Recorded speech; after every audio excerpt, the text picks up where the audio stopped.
Check, check, check, check, check.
Good morning. Welcome everybody. We're going to do a quick round if chairs or rankings want to give any introductions, our majority leader as well, and then we'll get right into the presentation. Any introductions?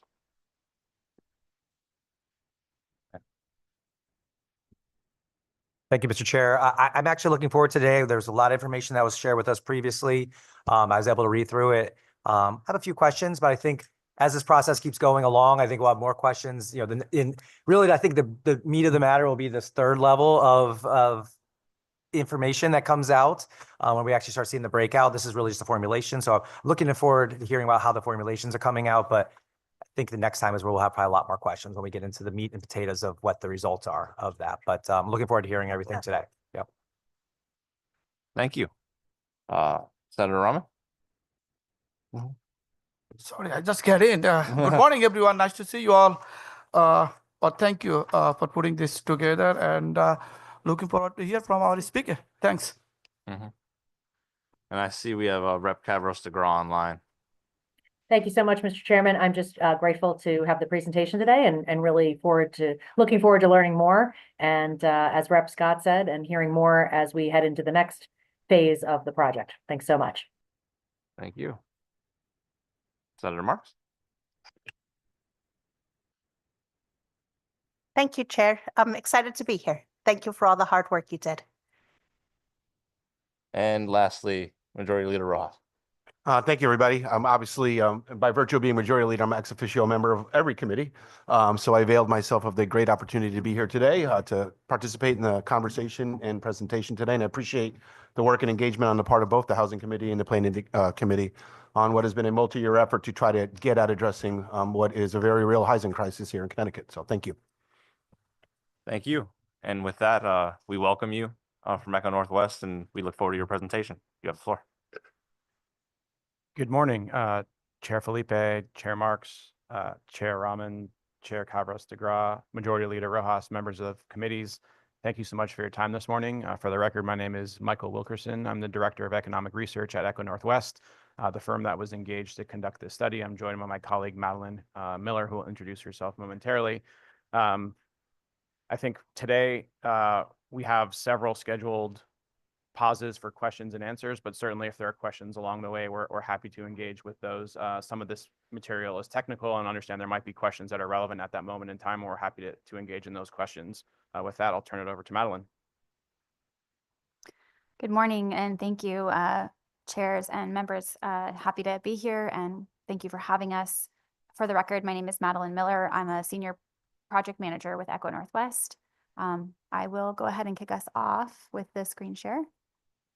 So we have an agenda here for you today, building on the materials we produced for the website yesterday. We're going to give a project overview, run through some existing conditions on the current housing outcomes in Connecticut, as well as some housing market fundamentals to give a baseline understanding of where things sit today. We'll go through the primary research questions that the study has undertaken and look at a couple of different approaches. There's a first one called the baseline approach, where we're going to be sharing how that approach estimates housing need at the regional and state level. We'll step through two alternative approaches to estimating housing need, and then end with a discussion about policy priorities, looking for your input and direction as we consider the next steps in this study. So beginning with the project background and overview, we were hired by the Office of Policy and Management last year to conduct the study that was implemented in Public Act 23207. That legislation required some specific analysis to be conducted that was an update of a prior model that had been developed a couple of years ago. So we updated that model with new, more recent data, and we are considering that to be called the baseline approach. Our study also explores two different alternatives to estimating housing need and locally allocating that need from regions to the local jurisdictions. So we'll discuss that today.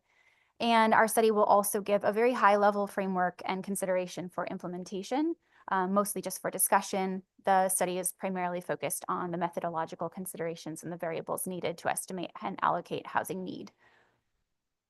A little bit more about the project overview. We began in earnest last year, mid-year, and began with stakeholder engagement. We conducted several interviews, many with legislators who were involved in past bills around housing needs. We also conducted several focus groups, and we have one more focus group scheduled for next month to close the loop and seek additional further input. We have a project website where materials have been published. The second major step in our analysis and project was to look at the policies that are currently in place and in place elsewhere. So we did a policy review beginning with national and local statewide housing policies that have had discriminatory effects that led to disparate housing outcomes. So an existing conditions memorandum and a review of historical policies that have contributed to those disparate outcomes. We also looked at the range of housing policies that are currently in place in Connecticut, knowing where, if and where and how any sort of new housing needs analysis would fit into the existing landscape and housing policies on the ground now. And we also importantly surveyed the housing needs analyses methodologies, variables, and allocation steps that are in place elsewhere in other regions and other states. So we surveyed a couple of different states across the country, as well as national reports and studies that try to estimate housing need for different populations. So that was a robust review of the potential variables that are available for this type of a study. We have also been meeting with technical experts. Mike will describe who, our panel in a later slide, but we've been meeting, I think we've had 4 meetings so far with 5 experts who are academics and researchers who have built a repertoire studying these types of models and what's working elsewhere. And so that technical expert panel has been guiding our work, and we have one more meeting with them after seeking your input today. And of course, we've been doing some robust technical analysis. As I mentioned, we replicated the baseline approach. We updated those data sources, and then we have been pretty busy at work developing these alternative methods, both to estimating housing need and soon to allocating that need from regions to jurisdictions. All of that culminates in the final study that we're going to be preparing for you later this spring, which will bring all of that together with a robust analysis and a robust comprehensive look at what this might be, what is most appropriate for your state. A little bit about our project timeline. As I mentioned, we began in summer of last year. Here we are presenting to you in January, and we will be wrapping up our report and final looks at the estimates in this spring. And now I'll pass it to Mike. Thanks, Madeline. So I think for us, anytime we're talking about policy, it's helpful to ground ourselves in the current state and conditions of what is happening. As every state's and local conditions are different, the policy applicability needs to be grounded in what's happening. And so when we look at housing policy in its most simple terms in economics, you're going to look at supply and demand. And supply is the number of housing units, demand are the number of households. And you can look at that as a ratio or think about that as a vacancy rate. And when we do that nationally, there are 1.11 or 11% effectively vacancy rate nationally is the average. When we line up every single state, Connecticut is the most constrained housing market of any state in the country with effectively a 7% vacancy rate. And so for us, that's indicative of, I think, what everyone here knows and understands, which is a very challenged housing market in terms of affordability and availability of housing. We can look at this over time to get a better understanding of how and when the severity has developed. And so what we're looking at here is in the dark green, the housing unit production annually over time versus household formation. And households is the relevant metric rather than population, because households are the unit of demand when we think about that. And then the bottom, we can look at that ratio over time. So if we go back to 2008, the ratio was 1.09, and it bounced around effectively between there and 1.11. So effectively, in some years, we built a little bit more housing than households were formed, and in other years, more households were formed, and so it bounced around. And that led us right up until effectively 2017, when the housing market was certainly constrained, but right in around the US average at 1.12. Really what changed was the onset of the pandemic. And in 2019, if we look and we jump over 2020, because data availability is really challenged, we jump from 2019 to 2021, we had an immense spike in household formation. This was not unique to Connecticut. This happened everywhere. Some of this was migratory related challenges as we adapted to a world of hybrid and remote work. Some of it was people moving out of homes, out of roommate situations, et cetera. What that did is that dropped the ratio from 1.11 to 1.08. And that's really that big move. And since then, household formation has continued to exceed housing production. So the ratio has continued to drop from 1.08 to 1.07. And as I mentioned, that is the most constrained market anywhere in the country. For our study, we're looking at these planning regions. We'll talk more about them later, but I think for us, when we start with this, we want to understand how consistent is that condition across the state. And the answer is it does vary. And it varies for, I think, known reasons when we look at the places that have at or maybe even slightly above the US average. If we look one layer deeper and we remove second and vacation homes, we really see those ratios drop. And so here, if we're looking at ratios, say in the Northwest Hills or in some of the coastal areas, at 1.09, 1.18, we remove second and vacation homes and the condition effectively is the same everywhere across the state, which is very constrained regardless of the region once you remove second and vacation homes. And for us, when we're thinking about housing, we want to understand how many units are there available for year-round occupancy. And so this is really the appropriate unit of analysis. There are many measures of how you could look at a constrained market. We have produced several reports that are available for further reading, but this is just one example of cost burdening for renter households. And I think the point here is to contextualize, when we're looking at renters, their income really dictates the rate of cost burdening. For households that are even earning $50,000 to $75,000 a year, half of them are cost burdened. And at incomes lower than that, those numbers drop to 70, 80, close to 90% of renter households. And so really, renter cost burdening is prevalent everywhere, but it is particularly resonant in incomes at the middle and lower range. And if we look at the rate across many of our communities in the state, Hartford comes in at near the highest at 60%, on down into Norwalk at 49%. So elevated rates of renter cost burdening. I think that's a quick snapshot of the problem, which you're all intimately aware of, but it helps understand for us the severity of the problem and how we might approach it. The next phase is to really understand how the housing market functions. If what we're trying to look at in this study is what producing additional housing would do, we really need to understand when housing is delivered, what happens, so that we can actually measure the outcomes of producing housing relative to the communities we're trying to benefit. And so that starts with an evaluation of what is the target population, or what are we looking at? And so we can look at severely cost-burdened renter households who are earning 30% or less of AMI, and that's roughly 100,000 households across the state. And if we broaden the aperture to 80% of area median income for cost-burdened households, that number grows to 417,000. And so understanding the root cause of the problem here, you can see really depends on what we're focusing our energy on. And so for us, that starts to lay the groundwork around what happens when you build housing. And really, the mechanism from which supply impacts affordability can be thought of in three distinct ways. The first is elasticity, and it's a technical econometrics term, but effectively what that means is when you build new supply, how much of a price response is there? And that's really one of the short-run benefits.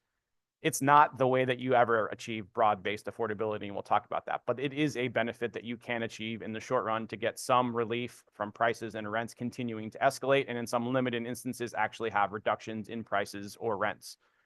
The two broad-based mechanisms, though, are much longer duration and really important to understand how supply impacts those. The first is filtering, and filtering, again, is a technical term. It's the mechanism by which housing depreciates or becomes more affordable over time. And that does happen, that's measurable, but the rate at which it happens is directly related to how constrained your housing market is. And so in markets that are very constrained, you might not get any benefit from filtering at all. But if you look at historically the stock of housing that is affordable, it's because it has filtered. And so when markets stop functioning properly, you lose this broad-based benefit. And when they start functioning again, that happens, but that does not change affordability overnight. That can take years and decades to see that full benefit. And that is the problem when we start to have housing markets that have been constrained for years and decades. It takes a long time to unwind. And the last is something that can be improved in the short run, but is also a longer run process, which is income sorting. And this is the notion that HUD assumes 30% is a threshold for what people could or should be spending on housing. Beyond that is cost burdening. Rarely do households spend 30%. We just saw 50% of renters or more are cost burdened. They're spending more. We have the other side of the equation, which is people also spend less, oftentimes saving for a down payment and to move into homeownership, or people who are on fixed incomes, et cetera. And so understanding how, even if we have an appropriate amount of housing, it may not be available at the incomes to households who could be occupying those spaces, and that causes downstream impacts as well. And so this framework helps us understand what targeted interventions can be effective in the short run versus the long run, so that we can understand when we're thinking about a comprehensive housing policy and how fair share or regional housing need fits into it. It's a component part of what is a broad-based comprehensive strategy. So here are some just quick proof points around each of those concepts. This first is elasticity. What this chart is looking at is Class C apartments in the top 150 markets across the country. And Class C is really a measure of naturally occurring apartments. When you deliver a lot of housing at the top end, we know that rents plateau because of challenges of getting absorption or those units occupied. What is less clear is how far down that benefit goes in terms of the affordability ladder. And so this is looking at trying to understand on the vertical axis, how much year over year have rents changed at the building level versus on the horizontal axis, how much did you build? So as you move to the right, those are the places like Austin, Nashville, et cetera, that are building lots of housing. And what this allows us to look at is, on average, can you even build enough to get short run price reductions? And the answer is yes. All those dots that are below the red line, that can happen in the short run, but you need to build something like 4% of your existing stock of housing, which is a large amount of housing. Even in places that are building 2 and 3%, what they generally see is a reduction in the rents, but rents are still going up. And so this is really a fundamental question of, can we get actually decrease? The answer is maybe yes in the short run if we build an immense amount of housing.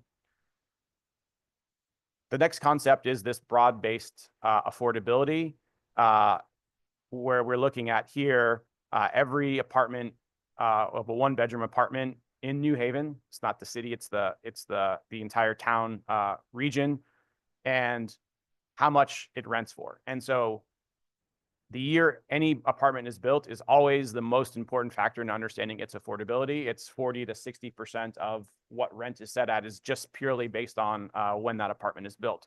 And what we see here again is a very strong relationship of the newest buildings are the most expensive and the older buildings are more affordable. And the reason for that is because they have filtered over time. Every building comes in at or near the top of the market and gradually becomes more affordable. What we care about is how quickly that happens. And at periods in time, it isn't really happening at all, which is why you can see units even built for the last decade aren't really becoming more affordable. And then there's kind of a kink in the curve when units have historically filtered. And so why this matters is research can look across the country and say, how quickly is this happening? And typically for apartments in any decade, they might get 5% more affordable in the most constrained markets or 20% more affordable in the markets with an abundance of housing. So we looked at this in New Haven as one of the places of the state that has been building a lot of apartments recently and found that it's kind of in that middle range, which is apartments are becoming gradually more affordable, but certainly not at the highest range, which would be at that 20%. So again, this is indicative of, to get at that broad-based benefit really requires sustained building levels. And we know in the current market conditions, that's very challenged, and that's not unique to Connecticut. The last piece is looking at mismatches or structural mismatches between how many units of housing there are versus how many households earn those levels of income. And so when we start at the lowest level of income, this is where we see the primary issue, and certainly an issue that Fair Share is directly trying to target.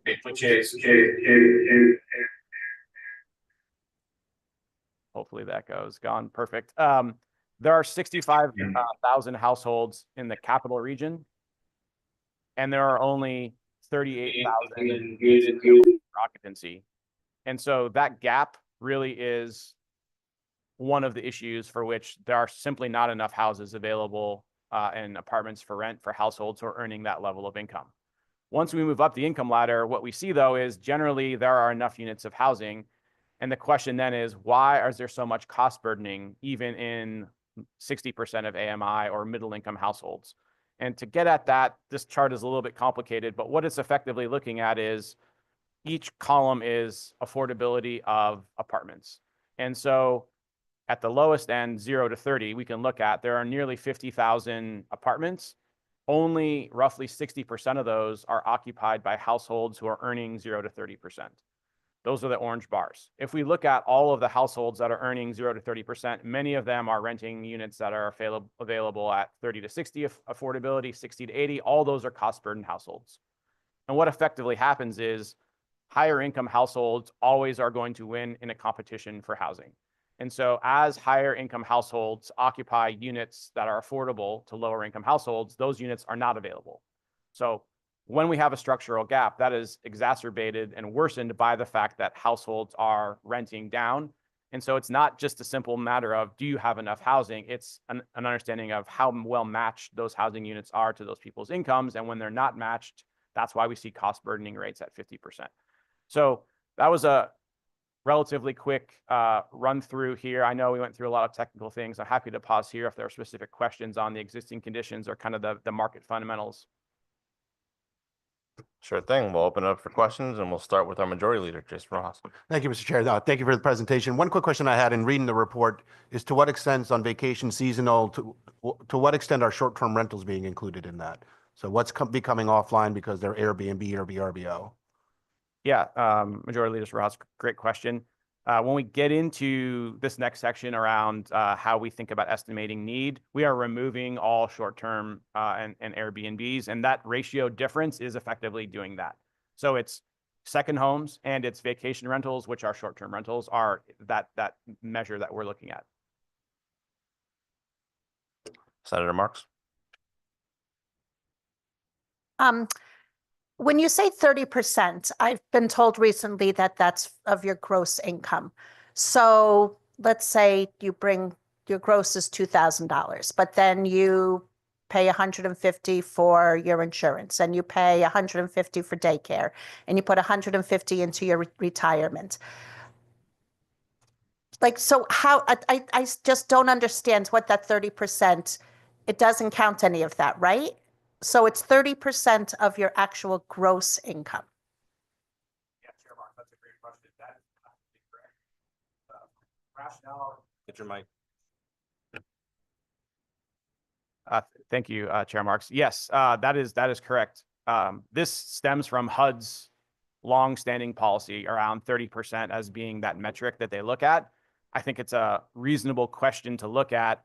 Lower income households, because of all those fixed expenses you mentioned, don't have enough to cover their disposable needs. And so that 30%, even at middle and high incomes, is probably more than they need. And at the low end is certainly not enough. And so it's a one size fits all policy that just doesn't really apply, I think, when you're thinking about the context of affordability. But that's how HUD does it based on individual households' gross incomes. How long has that policy been in place, and has it ever been truly examined before or suggested that it be changed?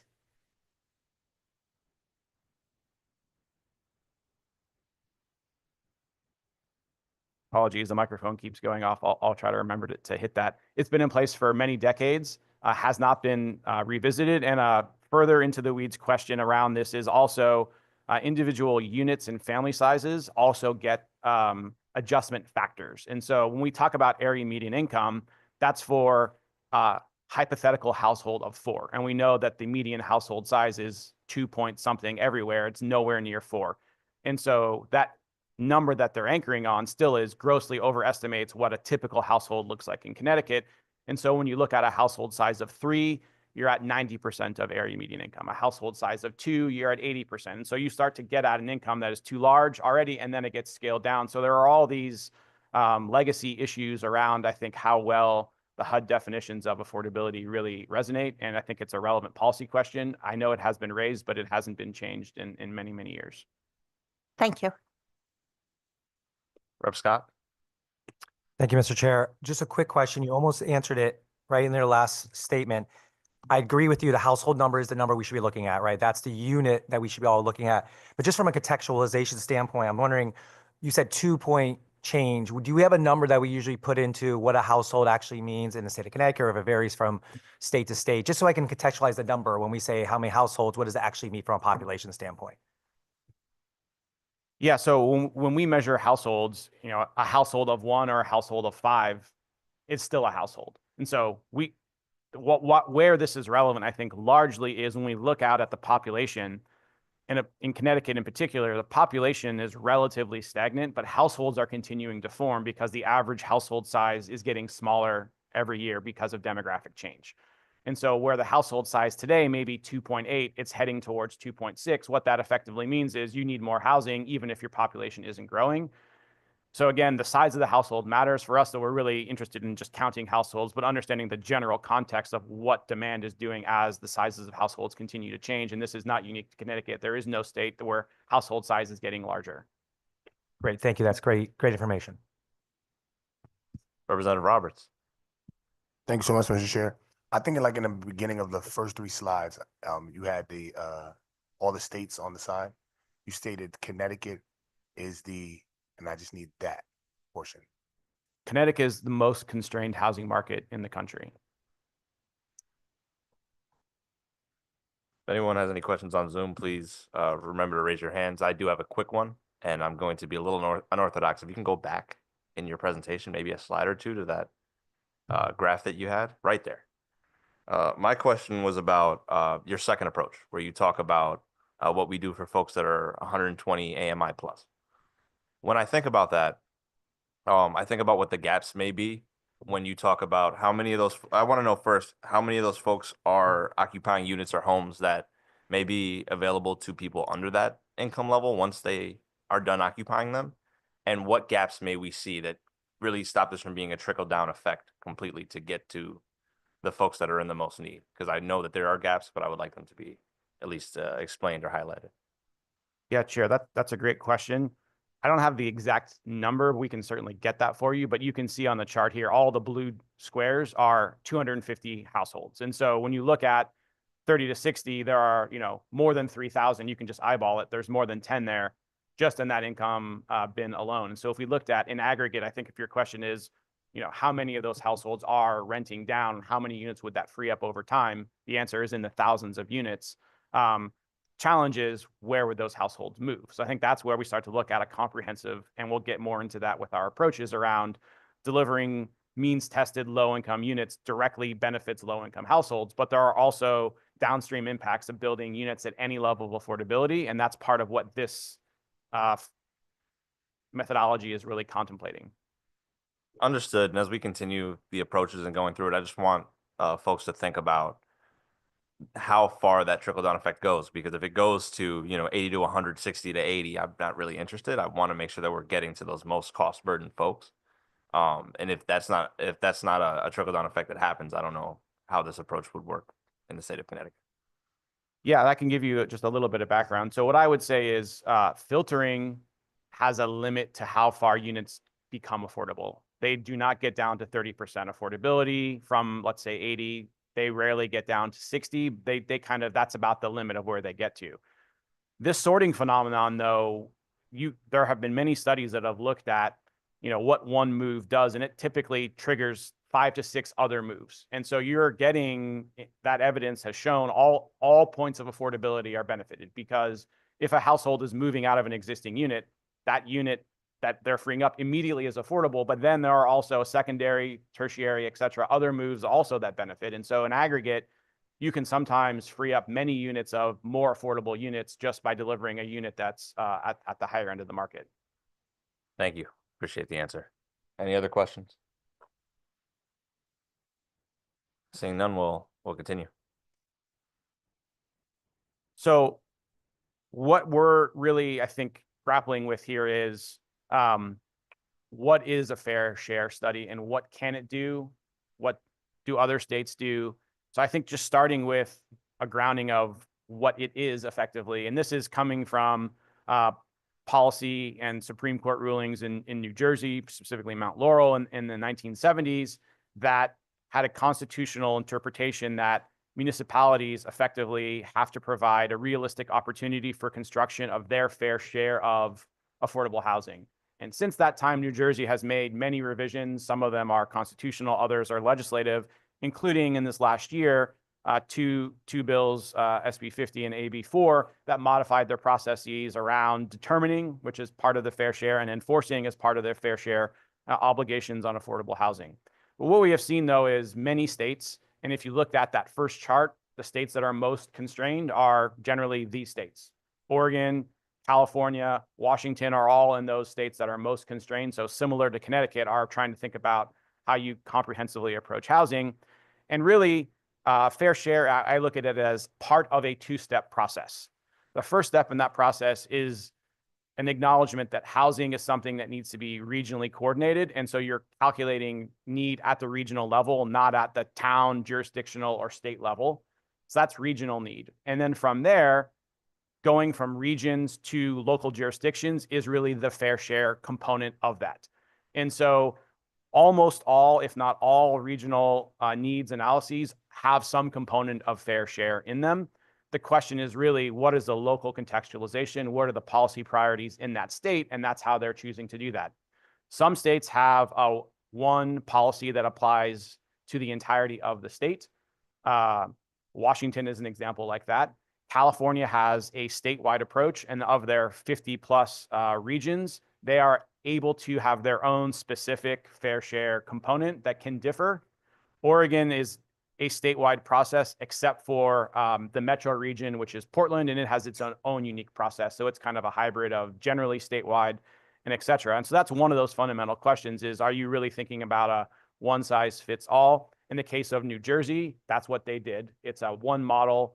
And that's the baseline model that's been replicated here, is effectively taking New Jersey's model and deploying it in Connecticut.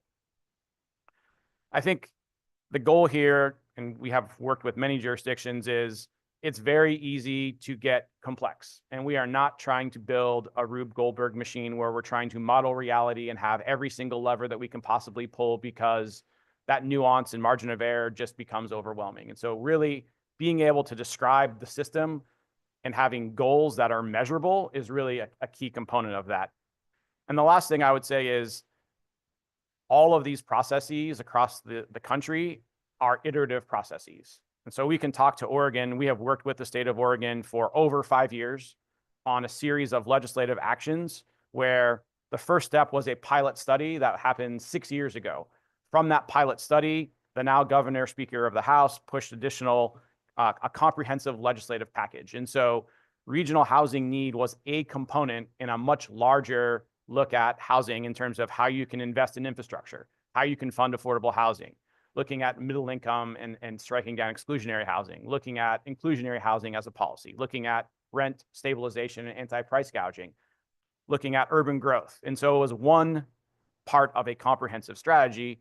And from there, there was a second iteration where we said, let's anchor the pilot in just a range of possibilities. From there, and that's really what I look at this first study as doing here in Connecticut, a second round of study did more extensive engagement that said, let's really narrow our focus.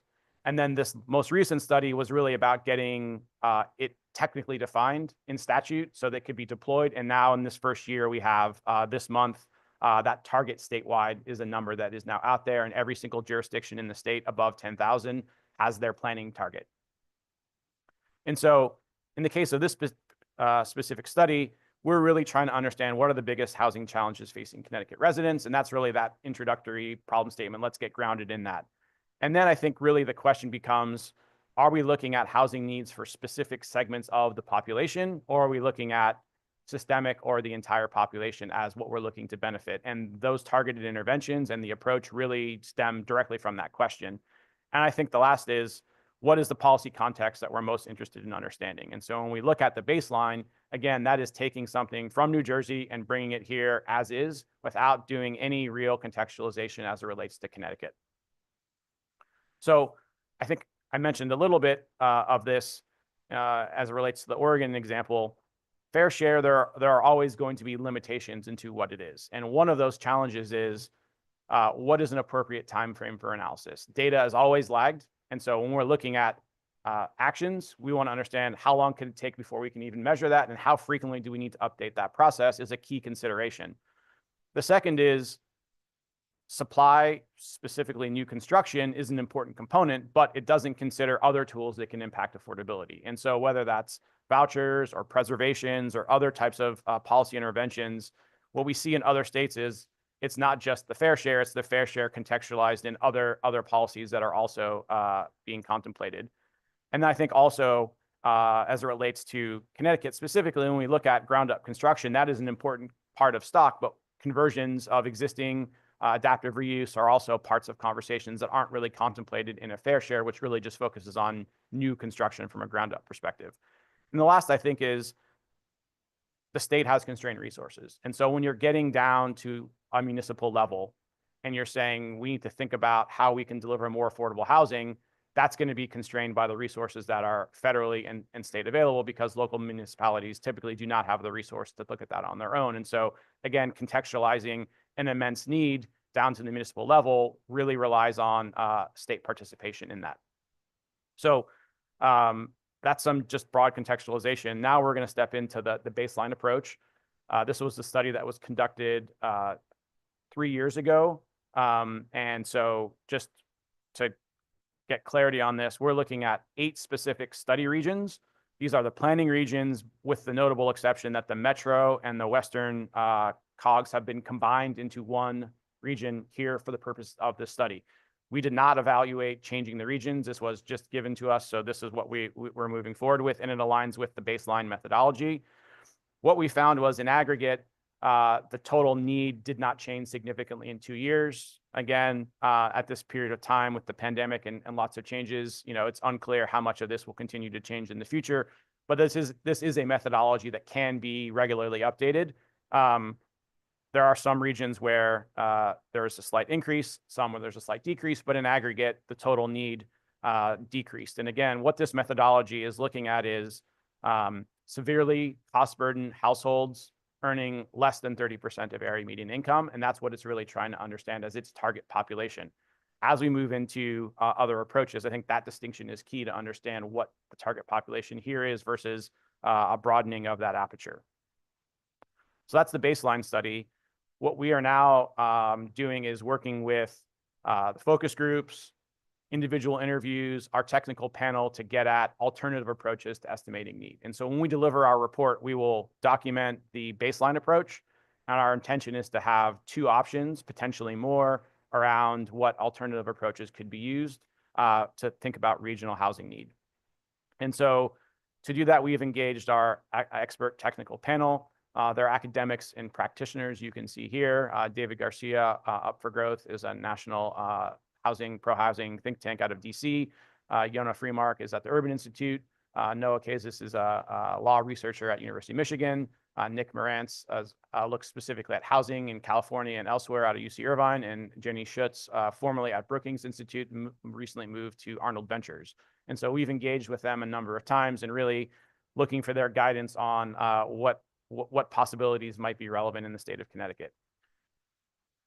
The number one challenge I think we see in this iterative process is it all has to be grounded in an implementation framework. What a state mandate is versus something that's carrots and incentives versus a mix of carrots and sticks versus funding versus all of those things is really crucial. And because this specific statute does not contemplate what the implementation framework is, we really have to understand kind of assumptions around what implementation would be. But as the implementation framework goes, it's going to dictate why we would or wouldn't want to choose various approaches. What I would say is the expert panel has really focused on the current need today as the only focus for what you would think about. And that aligns with the baseline study, which is to say other regions and other states oftentimes will look at future need too. The reasons that they're doing that is they are states that are projected to continue to grow rapidly in the future. And as a result of that, produce annual housing estimates and forecasts on what that growth might look like.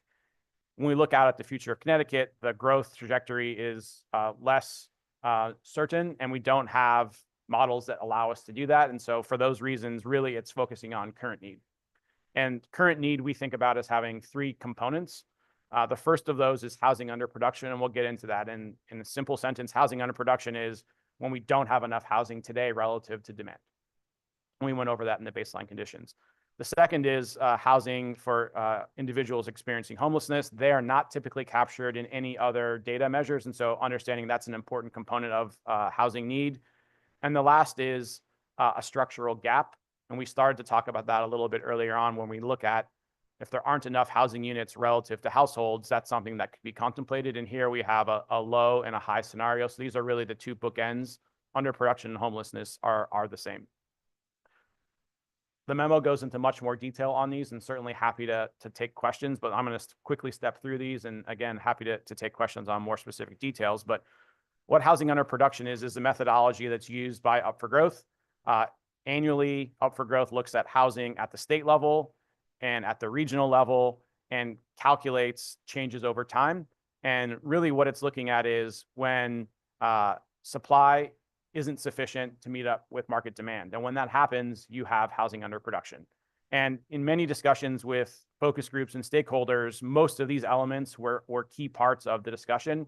And so it led us to an understanding that this methodology, I think, is an effective starting place in the context of Connecticut because, for example, on the supply side, we know we have a prevalence of second and vacation homes here. And so what this does is remove second and vacation homes from our count of supply. What we also know in Connecticut is there's an aged housing stock, some of which may be uninhabitable or defined as substandard, whatever that definition is. Those are really challenging things to come up with a consistent definition. What Up for Growth methodology does is come up with a definition that can be used across the state and updated over time. And what that looks at is units that don't have complete kitchens or indoor plumbing and are vacant for more than a year.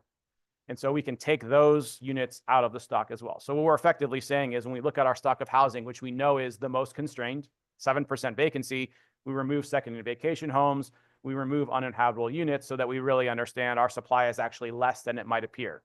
On the demand side, what we understand is if we don't have an appropriate vacancy rate, the rate of filtering slows and sorting becomes more pervasive. And so allowing for a 5% vacancy rate is that target. And an understanding of what we saw happen in the pandemic is we have latent demand, which we call missing households. It's people who are living at home with parents, doubled up, et cetera. And so to look at that, we look at the historic rates of household formation from unconstrained housing time. So from 1980 to 2000 is that reference period.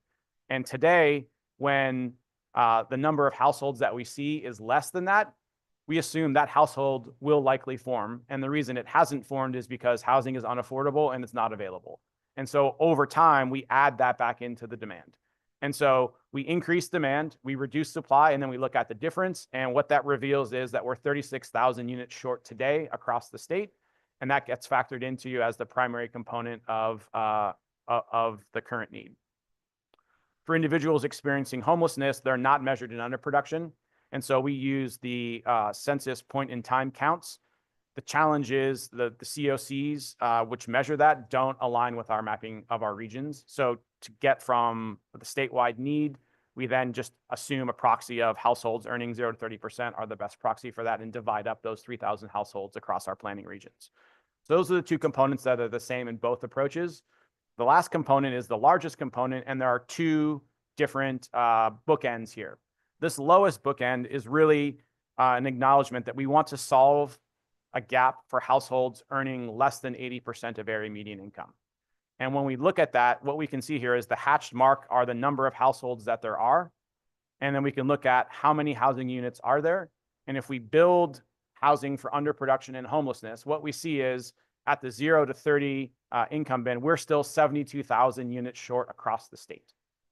And so what that would mean is effectively, you're looking at each component and saying, we need to at least have as many units. What this doesn't do is directly target cost burdening. What it targets is at least having the same number of units that you have household demand so that filtering is more likely to happen and sorting is more likely to happen, but it's not directly targeting build 1 unit for every single household that is extremely cost burdened. That is what the baseline approach does. And so here, the total number of need is a little bit lower than the baseline approach, and it's doing different things, which is acknowledging that the market can help support that through things like building at all units of affordability, but it's still primarily targeting low-income households in this low-end approach. So we can apply this to all of our planning regions and look at what that level of need is in each of our regions, and also need by income. And so again, here, 80+% of this is still at the 0 to 30%. So this is, more aligned with the baseline approach, which is 100% of the need at 0 to 30.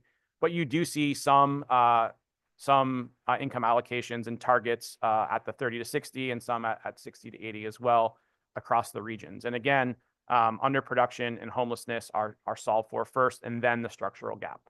So this is the narrow definition.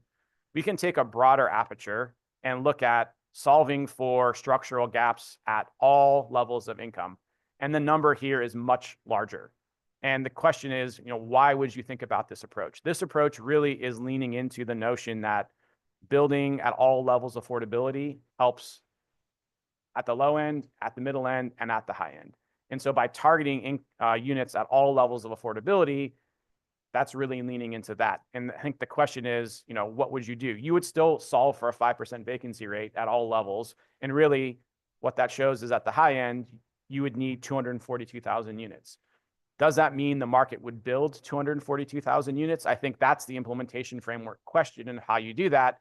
If there's demand for that, it would. But today, currently, there isn't demand for that many units of housing. It's just suggesting if you wanted to get it into balance, you would do that. And so the key here is really, I think, as you start to think about these regional approaches, how are you monitoring this?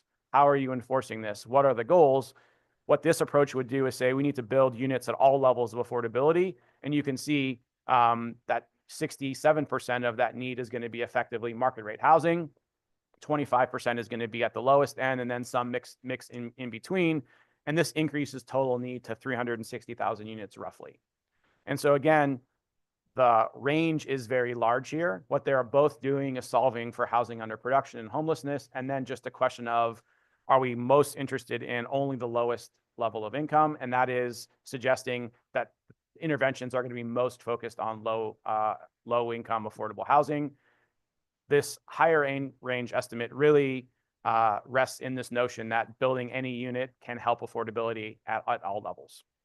And so across the state, that's a 300+% increase. But within the regions, it does vary. And it varies because the nature of the structural gap is different. And so, for example, in the metropolitan and western COGs, the nature of that gap means that their target decreases less than the state average. And in many of the other regions, it increases more because that gap at the high end is more pervasive in those regions than it is, say, in the metro and in the western regions. That was a lot of technical detail, so thank you for bearing with me. There is much more documentation in the memos and will follow, but let me pause here and see if there are specific questions before we dive into the last section, which I think Representative Scott, you mentioned as kind of that third phase when we get into the local allocations is kind of this last phase in the process. Thank you. Any questions from members? Representative Cavros-DeGraw. Hi, and thanks so much. I am astonished, honestly, at how much work this is and trying to get it just right. So I really do appreciate that. I'm just trying to get a sense of, we saw in one of the previous slides that you're using 2022 numbers. Is there a reason why we're not using 23 or 24? We just did a presentation earlier in the week with the realtors and the home builders, and their numbers indicated, some difference from these numbers. So I'm just trying to get a sense of why we're using those years. Yeah, Chair, thank you for that question. When we started this process, the 2023 data was not available. Okay. So I think as we step through this, 2023 data is now available at the census. We can push all of this through into 2023 when we get to the final report. But because we're still in this interim phase, we're going with what we effectively had at the time. 2024 data for things like realtors, sales data, et cetera, is available. Census products aren't going to be available in 2024 until September of 2025. And so that will be after the duration of this project, but it will be possible to move it up into 2023, and that might change things slightly from what we're looking at today. Okay, I appreciate that. And then also just regarding the homelessness point in time numbers, I've seen higher numbers than that in terms of point in time, and we've seen a 13% increase in several of the last years. So that's why I'm not 100% sure that number's right. I know that we historically undercount also. So I'm a little nervous that those numbers aren't quite accurate, but perhaps we can get closer to accuracy, as we move forward this year. Yeah, no, absolutely. I think that's a great point. I can point to what Oregon does as it relates to point in time counts. And so you are correct. There is an extensive literature of looking at two things. It's the seasonality effect of a point in time count, because that's taken once. And then there's an undercount measure. And in Oregon, the literature is referenced so that the point in time count, and again, I should clarify, this is for unsheltered only. So there are Yep. various definitions of sheltered and unsheltered. This is unsheltered only point in time count. Is scaled in Oregon, and that roughly doubles the number. And so again, when we're looking at homelessness, I think that is a relevant question and policy consideration. And certainly we have precedent examples from other states that are taking a more comprehensive approach to that. Okay, and if possible, I'd love to see that. Thank you so much. Thank you, Mr. Chair. Thank you, Madam Chair. Senator Marks. Thank you, Chair.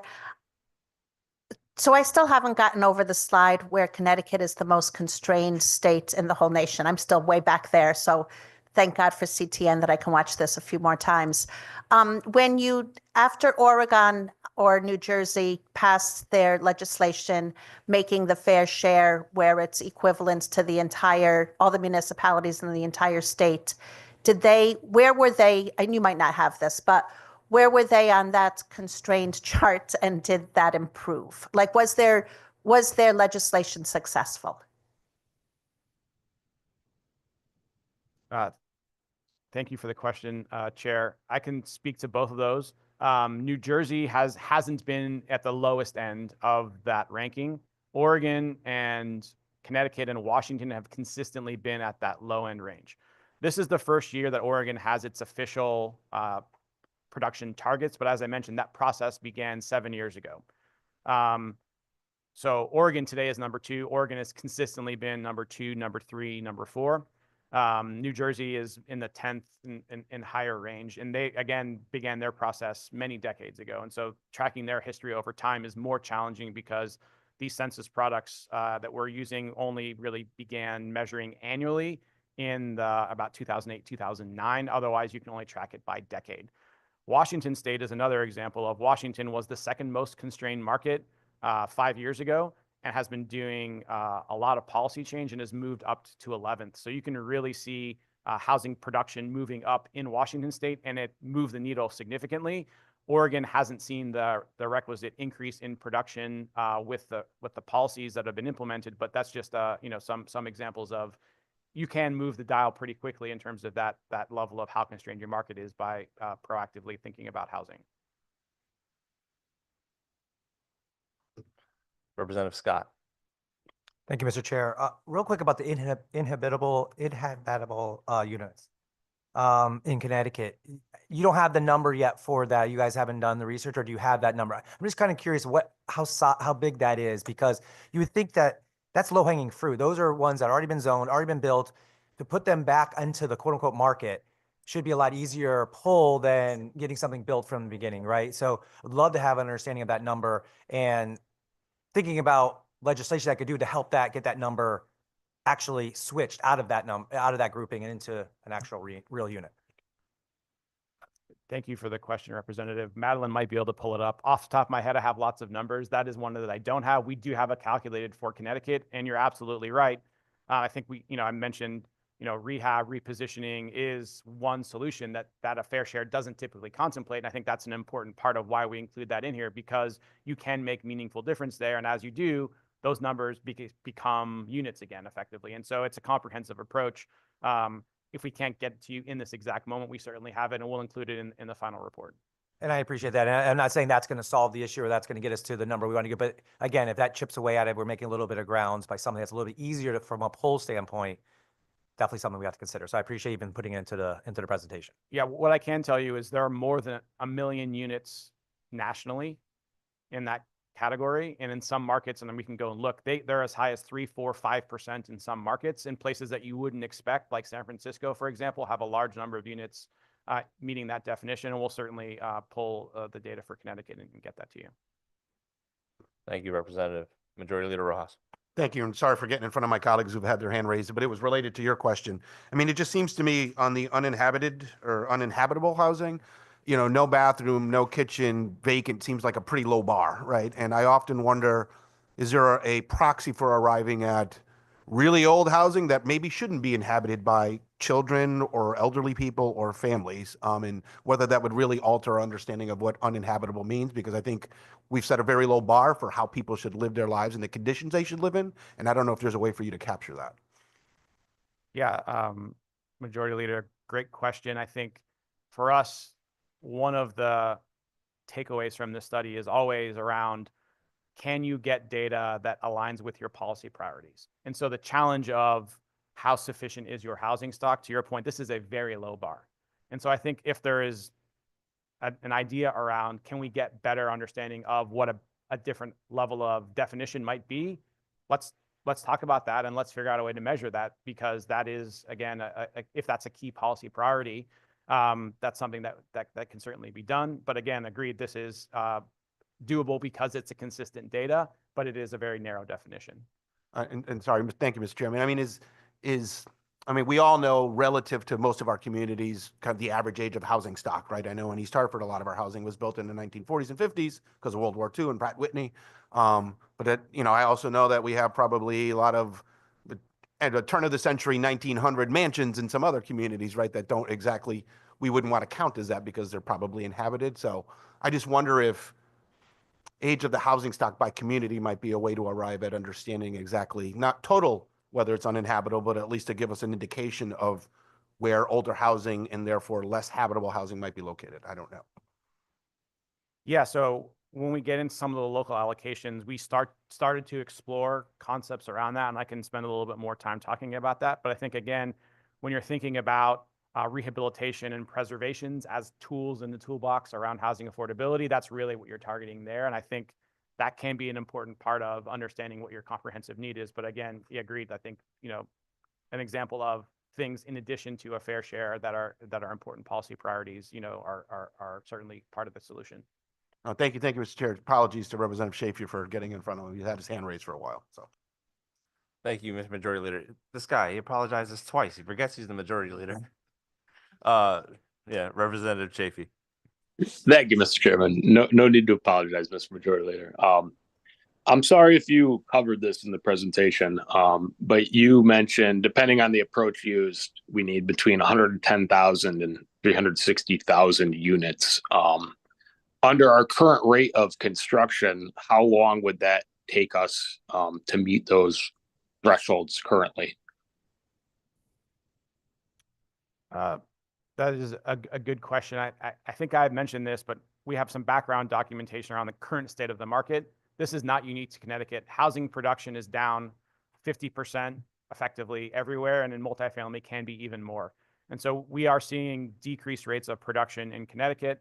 The answer is, you know, I think at the 100,000, 110,000, that would be in the near 20 years based on current production rates, but based on what we have observed in recent history, that could be as few as 10 years of production. And so again, this current moment in time is very challenging from a market perspective to understand. But if we go back to more recent trends, it could be in that 10-year range, and certainly many more if you're going out to the 300,000 units of need. Okay, thank you. So I mean, either way, even under the best case scenario, we're talking too long. Thank you, Mr. Chairman. Thank you, Representative Chafee. We have somebody on Zoom that is identified as iPhone. It's not your turn to go, but can you just identify yourself so Ariana can rename you? Oh, sorry. This is State Representative Doug Dubitsky. I apologize. I thought my name showed up. Oh, no problem, Representative. We'll get to your question. Just wanted to make sure you were properly named. Not a problem. Thank you very much. Representative Corpus. Thank you, Mr. Chairman, and thank you for this excellent report. I just wanted to follow up on Senator Marks's question and make sure I understood. Of the states that have adopted these policies, the only one for which we really have data and consequences and outcomes is Washington. Is that right? And they moved from number 2 to number 11 in terms of housing, constraint. Is that Uh, right? Thank you for the question. No, I should clarify. So California is an example of a long-standing regional housing needs coordination. They work on 8-year cycles, and they're in their 6th cycle. So they've been doing this for approximately 30 years. Washington State is what I would say is the best example of recent policy enactments and moving that dial on the needle, where they move from the 2nd most constrained to the 11th most constrained in a 5-year period of time. California and other states that have been doing this for longer periods of time haven't seen as meaningful of a movement in response to a comprehensive package. But certainly we can look at California, New Jersey, Oregon is again very new in this process to look at that. But I was using Washington as an example of what an increase in production can do in terms of moving the severity of the market. And is there any reason why Washington's been successful and California, for example, who's been at it a long time, is not? Is there anything we can learn from that? Yeah, I mean, I think when we look at the West Coast markets, there are lots of similar conditions in terms of state regulatory requirements around environmental protections, CEQA and SEPA being the 2 in California. Washington State has recently relaxed some of those requirements. Is part of the answer. Part of the answer is there's been a comprehensive property tax abatement program for multifamily housing production in Washington State. And Washington State has recently re-implemented tax increment finance in a limited way. And those tools don't exist in California specifically. And so you can start to look at both the planning side of the equation, but also the tools, the incentives, the funding side of the equation as being meaningful. Thank you. Thank you, Representative. Representative Rader on Zoom. Thank you, Mr. Chair. And this presentation has been really so enlightening and informative. So thank you for all this hard work. I wanted to come back to the conversation around historic properties or buildings that are available for adaptive reuse. Spent a lot of my career trying to do some of this work, but I'm curious to see, with 169 different municipalities and all having their different historic commissions and rules, and then we have the State Historic Preservation Officer and all the federal rules. I'm curious to see, and if you don't have the answer, it's absolutely fine.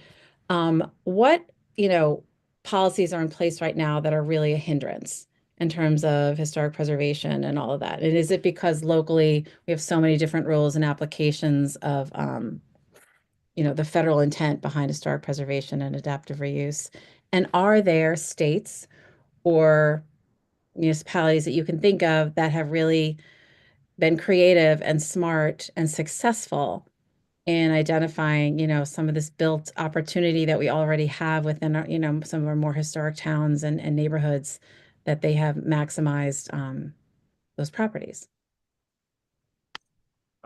Thank you, Representative. That's certainly a great question. What I would say is that's not necessarily a part of the scope of what we're specifically looking at, but I can give you a quick answer. And certainly I think it's important to acknowledge. But yeah, as we work across many communities, there's a historic tax credit for preservation. And what we find is that amount of that tax credit is almost never sufficient to the cost of adaptively reusing, whether that's seismic or otherwise. And so while there is federal policy and resource available, many states augment that with an additional credit that is additive to try to tackle that specifically. And then local jurisdictions similarly, oftentimes seismic and other code requirements get triggered, and that is very costly. And so an understanding of what that balance between preservation, fire, life safety are always those hard questions. But it's certainly, I think, an important tool given today we have a stock of housing or other uses that can be converted to housing as a relevant part of the conversation. Thank you. Thank you, Representative. And now, fully named Rep. Dubisky.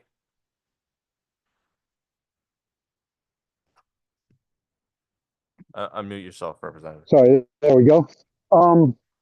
Thank you. Are you able to hear me? Yes. Okay, great. I have long been asking the question that if the state is not growing in population in any significant way, why do we need 100,000 new housing units? And the presentation you gave, I think you answered it, but your answer, I think, is a little concerning. And the answer was, I interpreted your answer that we need more housing units because households are going from 3 or 4 people down to 2 people. And therefore, even though we are not growing as a state, we're kind of spreading out and we need more housing units for the people that we already have here. Did I interpret you correctly? Yeah, Representative, thank you for the question. I would say, you know, it's a complex question. That is certainly part of the challenge, which is, although the population is not increasing, household formation is still occurring. Other parts of the conversation are, again, around missing households that we've documented in terms of overcrowding, doubled up, et cetera. Other considerations are just the rate of mismatch, taking units that would otherwise be available, and all of those things and combined really get at the root cause of the problem, which is 50%, and in some income bands, 80% of renters are cost burdened for those reasons. But yes, it's a multifaceted, you know, problem that I think we're trying to help document of the many root causes of which there isn't a single answer, but that is certainly part of it. Okay. Now, with regard to the whole thing of fair share, is the local demand taken into account? For example, there are towns that are growing and where the demand is there and the infrastructure is there, and there are places that there is no demand and there is no infrastructure.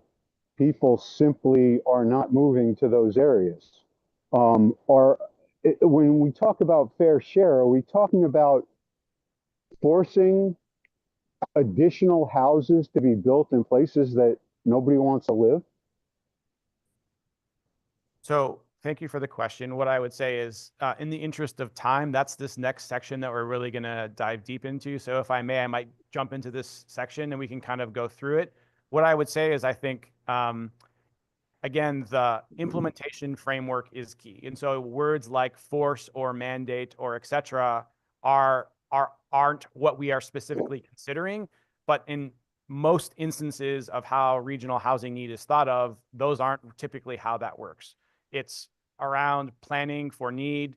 It's around aligning zoning that could allow for choice in housing of where it can look at. And then it's a question of, you know, what are the incentives and what are the regulatory environments. But let's kind of jump into the local allocation, because that's really this final step in the process.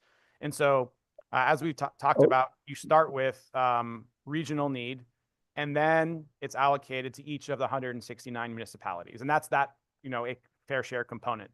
And so we can start by looking at examples from other states, but really the goal is to ground the approach in a local policy context. And so what we're trying to do in this phase of the project is think about what are the prioritization of policies, and are there variables that we can use that allow us to do that, knowing that data limitation is always going to be a problem. And that could be data doesn't exist at the state level. It could be data doesn't exist that's updated regularly. There are a myriad of possibilities there. But what we have heard consistently in our focus groups and our stakeholder outreach and in conversations with legislators are many of the issues that the representative was just bringing up around, do we have land capacity? Are there barriers to development? What is the availability of infrastructure? We hear consistently as some of those top policy priorities. The challenge with many of those variables is we don't have data that allows us to do that. And so again, I think this is an example of, if we identify these things as impediments or policy priorities, we need to figure out how can we actually get to data. And that is one of those recommendations that typically comes from these types of studies. The other challenge is, how do you measure something? Do you look at it as an inverse weight? Do you look at it as a target? There are many ways that you can operationalize a variable. And so that is also part of the local piece. And again, the challenge here, I think, is sometimes you can get a proxy that covers many topics. And so there might be leaning into something simple rather than trying to come up with 10 or 20 different levers. So if we start with the baseline, this is taking New Jersey's. There are 4 specific policy priorities they look at, and each of the 4 getting equal weights. They're looking at the share of the region's valuation of taxable property. So that's all property, not just residential. They look at 2 ways of measuring household income differences. They look at the poverty rate, and they look at the share of housing stock that's multifamily. And again, that's at each of the 169 municipality level, and then they're allocating within each of the regions. What this methodology and the baseline does is 2 things beyond that. It screens out the highest poverty towns, so the 7 highest above a policy threshold, out of concerns of concentration of poverty. And so then those units get balanced and reallocated. And then similarly, any municipality's allocation can't be equal to more than 20% of its existing housing stock, also then gets rebalanced and allocated. And so that's an example of what applying effectively the New Jersey approach in Connecticut would look like.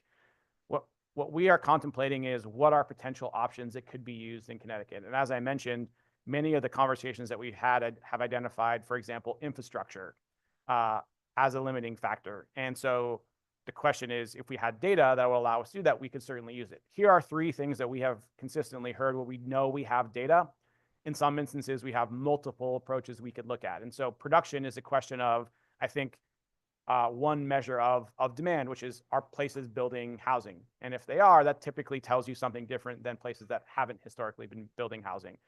And you could use that as a carrot or a stick. It could be you get credit for the fact that you have been building housing, or it could be you are building housing, so we assume that means there's a market there and you should build more. And so even within production, there are different ways you could operationalize that variable. Affordability, cost burdening is what's used in the baseline. I think we want to look at other approaches. And so we could say, how affordable is your stock of housing? Do you have a share that's available to rent at less than 50% of area median income? We could also look at crowding. And crowding is both overcrowding, and I think it's the opposite of that, which is typically, let's say, 1- and 2-person households who are living in 4- and 5-bedroom homes.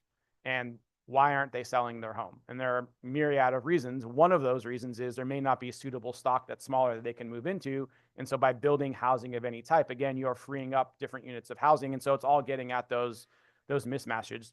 I think the last is the thing we hear consistently, let's say, other than infrastructure as a priority, is accessibility. And really it's accessibility to jobs, although it could be certainly accessibility to any other type of amenity. Food, grocery, cultural amenities. There are a variety of things that you could use. And so within accessibility, we have looked at 3 different measures. It's transit and walk access to jobs, and understanding that transit is not consistently available across the state. That's a challenge, potentially. Walkability is another measure where that is a federal data set that's available at the tract level. And then the third would be live-work balance. So it's an understanding of, if people who are working in communities can't afford to live there, we can see that mismatch play out. And those are ways that we can really think about operationalizing those. And so here's an example. It's an example of just one of each of those 3 where you could start to see how this all comes together, when you can think about affordability versus production versus access to jobs. The maps look very different. And the goal of what this approach would do is to pick the number of measures and give them weights. And so in the case of the baseline, there's 4 and they each have a weight. In the case of Oregon, there are 3 or 4 different metrics that are used. And so again, just an understanding of what are the policies, what are we trying to do, production being an example of, is that a good thing or a bad thing we're trying to leverage? And then we can start to look at what this looks like. And then the goal for us is to solicit feedback today, including, what are appropriate measures that are policy priorities? Are we missing anything? So we know infrastructure is a concern, production, affordability, accessibility. What other things are top of mind? And as we start to think about that, are some more important than others? Should we be weighting them equally or should we not? And then the last piece should be, are there things like a control total? So in the example of the baseline, 20% of the existing stock is the limit. Is that something that should be contemplated, or should it be an open-ended approach as it relates to distribution? So that's the local piece. I know we have roughly 10 minutes left. Quickly, next steps, and then we can open it up for questions. We are going to do another round of focus groups and another round of expert technical panels where we're trying to leverage the information that we gather today and in previous conversations to advance the local allocation to that next step. We would then finalize our approaches, again, 2 and potentially more for regional need and local allocation, and then really get that all into the report. And I think, again, just to emphasize, the goal here is to help articulate approaches and trade-offs. It's not about getting a specific right answer, because there is not really a right answer. It's what are your objectives? And if you wanted to lean into one approach versus another, there are a variety of methodological approaches that you could use that. And so the report is really trying to be helpful in that way. So thank you so much for your time this morning, and happy to open up for questions for the balance of the time. Thank you. And the presentation was something that it's a lot of things that I think we've been hearing for the last couple of years, but it's good to have it in one place. Good to have something to chew on, and good to have data sets that are pretty specific. But with that, any questions from members? Majority Leader Rojas. Thank you, Mr. Chair. Thank you so much for the presentation and the good work that's gone into this. At a kind of very high level, I mean, in talking about constrained and looking at states, what are states that are less constrained doing, or how are they structured? Maybe from a governance perspective, probably from a policy perspective. What are the differences between the highly constrained and less constrained states? And again, I'm sure you could write a thesis on that alone, but if you have a kind of a elevator speech on that, what would that be? Yeah, thank you. I have produced one dissertation, and that was enough for me for one lifetime. But I think the question I would think of as typically there are 2 possibilities, and these are going to sound very obvious, but I think it's helpful to just describe. Some communities have an abundance of housing because of decrease in demand.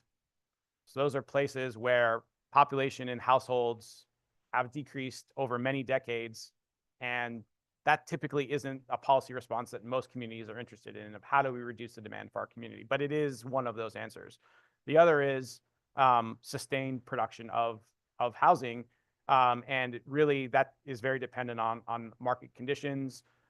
Certain communities have built lots of housing over time, but the demand hasn't kept up. And so I think the challenge is really when you start to think about this today, and in what resources are available for affordable housing versus what the market can do, the places that have an abundance of housing have really leveraged the market production, right? The affordable housing can never be built in abundance enough to tackle that alone.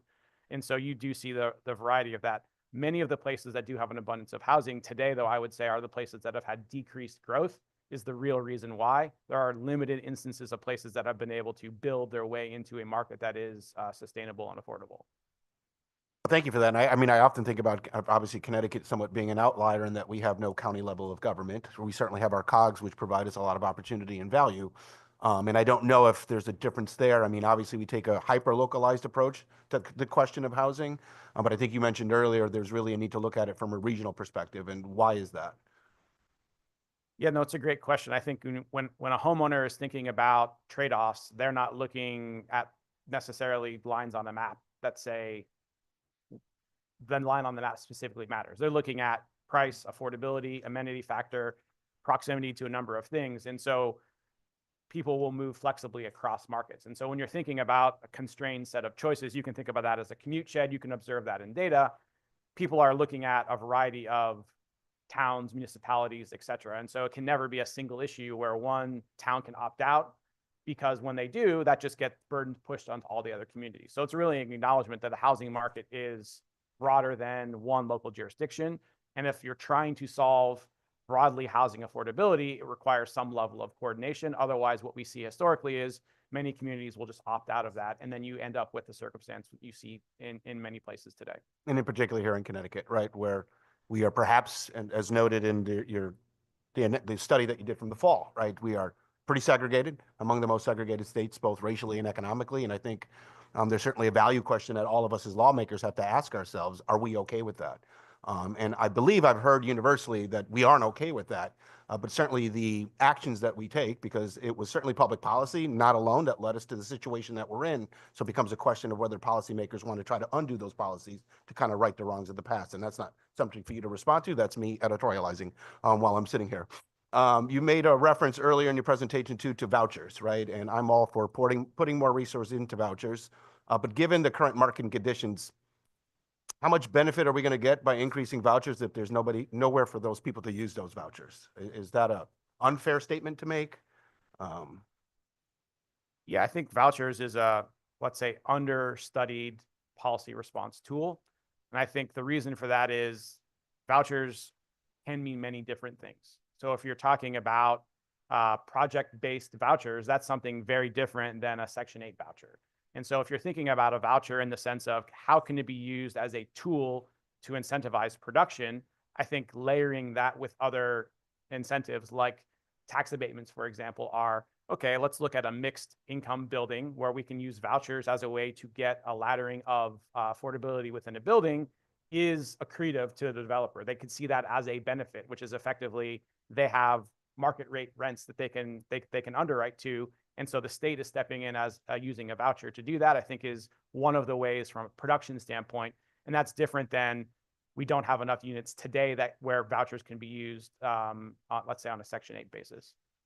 And thinking about the approaches is really helpful for me to meet because my natural inclination is to kind of pivot towards the baseline level approach to this, right? Because that's who I'm most concerned about. And I'm certainly most concerned about what does the world look like 10 years from now if we continue to do very little, or as I like to describe it, take this painfully incremental approach.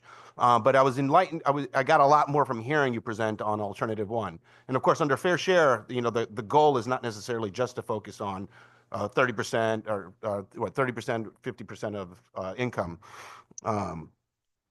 We're really thinking about, we were contemplating that we would hope that towns would plan for and zone for affordability that would to meet that 80% of AMI goal. So I think that's important to highlight here. Certainly my default position is really thinking about the most vulnerable among us, but certainly this is a middle class issue as well too. And if we continue to do nothing, a lot of our middle class neighbors, and certainly in Fairfield County, middle class is a very different definition because there are probably people who we would consider most places to be wealthy who are in Fairfield County, but are housing cost burden. And we're certainly not doing anything to meet their needs as well too.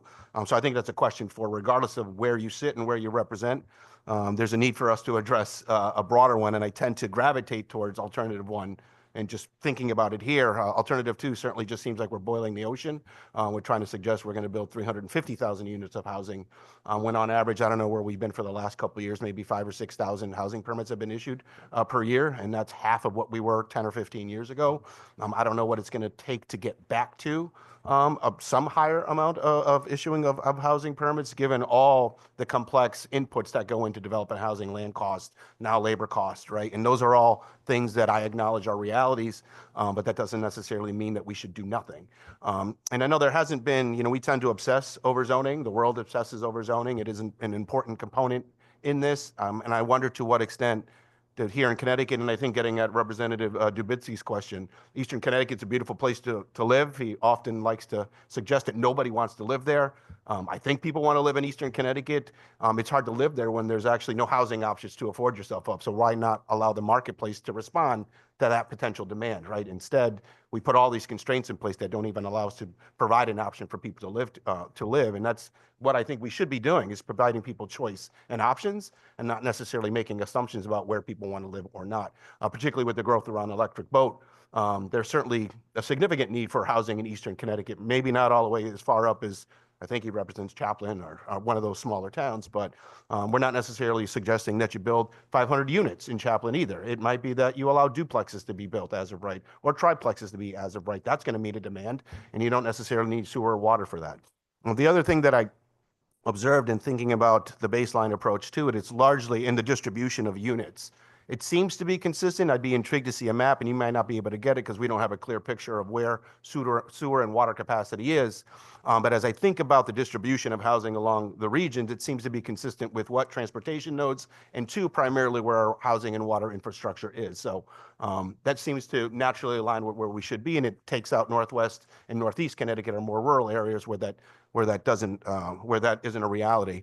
But I have to imagine there are still people who want to live in Northwest Connecticut and Northeast Connecticut and are priced out because, again, they don't have the option to do that. So again, me editorializing on that, I'll add, responding to the slide you had about resources, right? Connecticut is putting out $900 million in housing, in Department of Housing and Connecticut Housing and Finance Authority are really doing a good job of deploying those dollars. And certainly we've seen an uptick in apartment building. I don't know if we're kind of in a mini bubble here, just meeting short-term demand. I don't know what it looks like 3 or 4 years from now, whether we're going to be building apartments at the rate that we are. But it's something to celebrate in the moment. But certainly I would suggest that the current marketplace is not going to allow for a sustained building of housing in those numbers. And again, we have an opportunity to act and do something on that if we really want to engage in kind of the political courage that I think is needed. That's long been needed in this country, not unique to Connecticut, to actually allow for the marketplace to meet the demand that's out there. So I will stop there because hopefully there are others who have questions. If not, maybe I'll come back and ask you for some more. But thank you for the good work, and I'm looking forward to the next stages of this. Thank you, Mr. Majority Leader. And just to add on to a point that you were making earlier about regionalizing, right? You look at the comparisons that we made earlier. You talked about Washington, and then somehow when we were having the conversation, California gets thrown in, right? But we need to, as we go forward with this, look at the density in the other states that we're looking at. Because I can think of, our Fairfield County area, how small some of our cities are, but we have a large population and nowhere to build anything, right? I can think of Fairfield County as another example. Bridgeport and Fairfield are right next to each other. The services in Bridgeport, the median income in Bridgeport are nothing like Fairfield. And that's not to say anything, disparaging about it, but where are other states where that's just as true, even if they do have county government, but they have places that are right next to each other that are just not doing as well. I know Representative Scott's going to probably get to a couple of questions about this as well, but I look at the map that you guys use, and when you put the metropolitan and western areas together, and I look at New Fairfield and Greenwich and Bridgeport, they're 3 vastly different places with vastly different circumstances. I just wanted to know why exactly those were all put together. Probably answer that one better than you can, but do you want to answer first? It was given to us. We That's did not right. even Yeah. contemplate it. Yeah.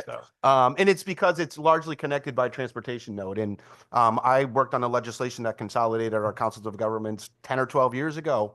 And there was just opposition to Southwest COG being associated with MetroCog, which is a really unfortunate thing because you are tied by geography. You are a region. You are tied by transportation. And certainly as you look at the Route 7 corridor going up into that area, you're more of a region than I think some people want to accept that you are. But that's why they were combined, because it made sense to because of that transportation connection. Understood. Yeah, and Chair Felipe, if I may, just quickly, I think not to say that there aren't unique circumstances in Connecticut. There are unique circumstances everywhere, but you could take, for example, Washington State, and if you look at the concentration of incomes and disparity within a place like King County and Seattle, we have the exact same conversation you just had, which is Seattle versus South King County incomes are 3 times higher, but the region gets the same area median income. And so communities who don't have the flexibility to think about how they can provide housing for workforce, again, it's that live-work balance of where people are able to work, they cannot afford to live, and you start to see that play out. Resort communities all across the country have similar problems. So again, I think there are many lessons that we can draw from other places that have similar circumstance. Thank you. Representative Scott? Yeah, the good chairman kind of stole my thunder a little bit. I think we were riding the same wavelength. We were talking about it here as we were sitting here about the combination of the regions. It just, anything you can do, I know you've been directed to do what you do. You're also directed to go one way. You have 2 different additional options too. So anything you can do within that region, and I don't want to usurp, the majority leaders and his thought process behind it, but I do agree with the chair. They're just so drastically different from everything from Milford all the way down to Greenwich to Bridgeport. Love to see if there's any additional context when you guys come out with your final report around that region specifically, since it was kind of combined together to understand it. That region is what this whole thing's being put together for. To be honest, the rest of the state is not what this was put for. It was put forward for Fairfield County, right? That's why this fair share is being put together. And we just need to make sure that we're looking at it as a Fairfield County thing and not lumping in other things in it to make the numbers look differently or whatever we're trying to do. It just seems very weird to me. And I just want to, if anything from your guys' standpoint, from your, experience to kind of go ahead and, give some context to it. I, as a legislator from Fairfield County, would appreciate it. So thank you. So just quickly, what I can say is, again, our scope is very clear to not explore regions. We have been receiving feedback along the way many times over, similar to what you just described. And so we did look at separating those two regions just as an experiment to see what would happen if they were different. And the answer is it doesn't change much. And so sometimes the perception is, okay, if we group things together, that's going to change the outcomes. When we looked at this, again, at a very cursory level, we did not see big changes in the amount of need for each of the regions when they are separate or combined. At the local allocation piece, certainly that may be different, and we haven't gotten into that. But if it's just looking at regional need, again, as an experiment, we looked at that, and it's not a big difference. And so again, to the extent that it's helpful, we can document some of that in the report, but specifically, our guidance was to not explore creating new regions. Thank you, Representative. And just as a point of clarification, because I know folks are in the room who were here when this was crafted in its inception and when they asked you to do this work, it wasn't made specifically for Fairfield County. Fairfield County just acutely deals with some of these issues. So I just want to make sure that it's not just a Fairfield County thing, but it is acutely felt in our region. Majority Leader Rojas. Yeah, as a primary proponent of that, I can say that definitively. I will tell you that I have a particular concern about the people who live in Fairfield County who are paying through the nose to simply live in Fairfield County, which is a beautiful, high opportunity place to live. And I think there are a lot of other people who could benefit from the opportunity to live in a lot of the great communities that are in Fairfield County. But as I noted earlier, I'm concerned about folks in Eastern Connecticut, a part of the state that is often neglected too much. You can hear Senator Austin saying it all the time. Perhaps I'm speaking for Senator Marks out of turn. But this is really about the state of Connecticut, because quite frankly, we're a county in most states around the country, and we have to stop thinking so myopically and so parochial about the things that are impacting people, whether you live in East Hartford or Monroe or Bridgeport or Old Lyme. Right? This is about the people of the state of Connecticut and not just picking on one piece of the region. Fairfield County is perhaps the most expensive place to live. We should do something about that. Thank you, Majority Leader. Any other questions, anybody on Zoom? Seeing none, I thank you guys for your time. I know us chairs would have had a few more questions, but the Majority Leader did such an eloquent job that we didn't have any left. So no problem at all. Thank you guys. Thank you.